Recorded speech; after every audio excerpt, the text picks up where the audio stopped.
Welcome guys, welcome to the video. So, minimalism principles apply to investments in the broader market. Minimalism principles as applies to investing.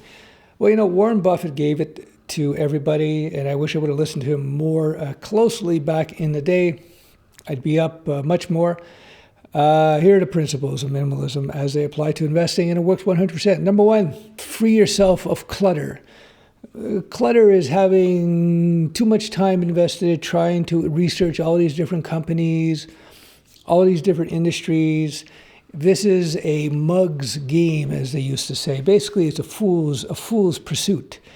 There's no way that you reading a bunch of articles, you're going to gain insight into one industry or the other, unless you happen to be in that industry and have a very subtle and deep understanding of the industry.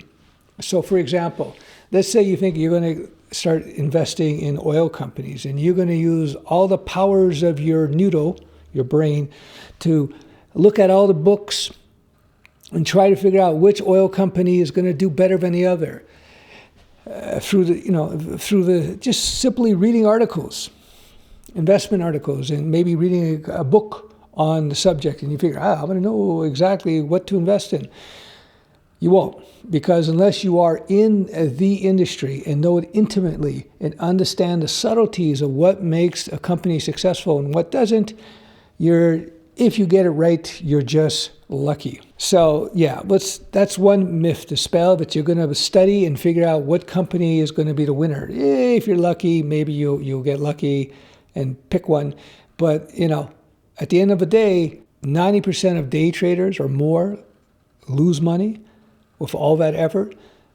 At the end of the day, if you look over a 10-year cycle, it's about even 90% of professional Wall Street investors and traders underperform the market. Meaning, if you just bought an index fund and you forgot about it, hint, hint, that's the point of this video. An index fund basically is just a fund that has a piece of many companies. It could have a piece of top 500 companies, top 100 companies, whatever. An index fund is literally just a little slice of many companies. So you don't have to pick the winners and the losers. You just say, I bet on oil, which you may or may not want to do now. Or I bet on biotech. So you buy a biotech ETF, exchange traded fund. So you basically get a chunk of the top, 20 or top 100 biotech companies. That's it. And so you catch that action. That is the way to do it. Why? Because the chances of you being able to pick that one biotech company that's going to do amazing is very unlikely. And unless maybe you're in the biotech business and you know it well and you understand the nuanced little details that can make a difference between one company and the other, 99.999% of you don't have that information. So don't waste your time. The minimalist principle of no clutter, of keeping it simple, having less things to worry about. You buy the indexes, so you buy it, you cycle in every 3 months or so, and you don't even think about it. And you do that in 10 years from now, 15 years from now. I know it's not exciting, but without any headaches, without worries, you'll be way ahead,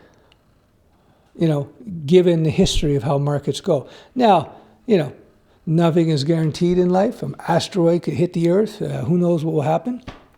But that is basically what the data shows. So minimalism principle of decluttering, getting unnecessary distractions out of your life, whether it be furniture, excess things that you own, because in time that which you own will come to own you. It's an old Buddhist thing.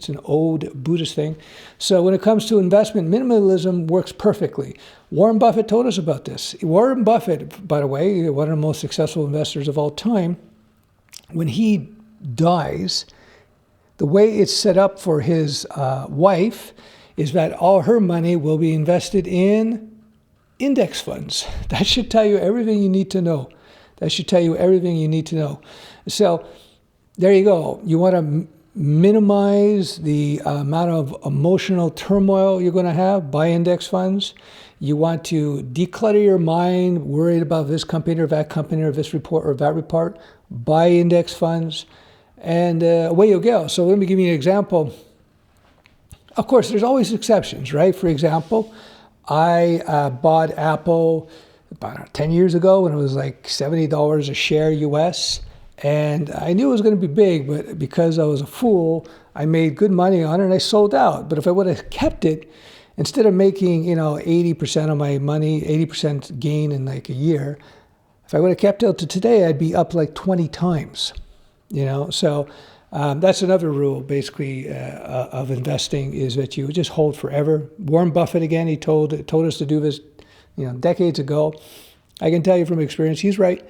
And it's also falls in line with the principles of minimalism, where you just buy on a regular cycle, you buy index funds, and that's it, and you forget about it. And there's also a mix between bonds and stocks, etc., that people talk about. But anyway, I won't get in beyond that. The whole point of this video is like to teach you how to use minimalism principles in your investing, and that's how you do it. It's very simple. I guess that kind of makes sense, right? Because we're talking about minimalism. So how does this relate back to being an entrepreneur, being a freelancer, getting in the tech game? Well, if you're out there in some sort of business, it doesn't matter what kind of business, you want to be able to focus on your business, so you don't want to be distracted by stock markets and investment. Your risk is really principally in your company. So in terms of your investments, you want to have minimal risk, and you want to have minimal headaches in terms of being worried about things. One important lesson I learned over the years about investing is the emotional impact of investing. And when you're day trading, trying to pick stocks, trying to pick companies, this is very, very impactful on your psychology. And that's something you cannot underestimate. That's why another minimalist rule, is never have more than 5% of your investment money in any particular investment, generally speaking, right? ETFs, I would make an exception for personally, because an ETF is, by its very nature, well, depending on the ETFs, they could be a mix of many companies. So you get the S&P 500 ETF, you're basically getting a piece of the top 500 companies. So that's kind of diversified to begin with. So you might put whatever X percentage in there, much higher than 5%. But let's say you decide you want to go gamble a little bit and try and find the next Apple from 10 years ago. The company will go 20 times. Don't put more than 5% of your money in there, because companies that could grow quite a bit, they're going to be extremely volatile in the early days of their trading. They can go up and down 25%, 30%, 40%. So if you have more than 5% of your money in there, let's say you have 25% of your money in there and the stock drops by 50%, which you can do. And all of a sudden your whole portfolio is down 12%, 12.5%. You're freaking out. Oh my God, I've just lost 12% of all the money I have. Very bad. And you might panic and sell out positions because you don't want to take any more losses, where if you just would have held on, you would have caught that big gain later on. Happened to me, where I was in stuff, too heavily invested, went down, I panicked, sold out, and eventually went way back up. On the other hand, if only 5% of my money had been in that position, in that stock, for instance, so it goes down in half. So I'm only down 2%, 2.5%. Big deal. So whatever, 2.5%, it's not good, but it's not bad, But so I could have rode it out, because psychologically I wasn't invested. Emotionally, I wasn't so caught up with it. Again, minimalism is about reducing clutter. And at the end of the day, it's reducing emotional clutter. And now, emotional clutter could be derived from having too much of your time and energy put into the stock market, where you should be concerned about your own business. It could be having too many things to worry about, having too big of a house to have to take care of, et cetera, expensive cars to repair, et cetera. So there you go. That's the principles of minimalism as they apply to investing. You follow those basic principles. I know it's kind of scattershot in this video, If there's actual interest in this video, I'll write down a very step-by-step plan. Although, they're very qualified, much more qualified than me, people out there to listen to. Warren Buffett, he just tells you, buy and hold, buy ETFs, that's it. You don't have to worry about daily gyrations of the market. I'll say it again, ETF. Maybe I'll write it down here. ETFs, look it up. That's where you should go. Unless you happen to be an expert in a particular industry. Don't fool yourself. You're not going to study it reading articles on Forbes or something and all of a sudden be able to beat the Wall Street traders who are doing this full time. All right, that's it. We'll talk soon. Bye-bye.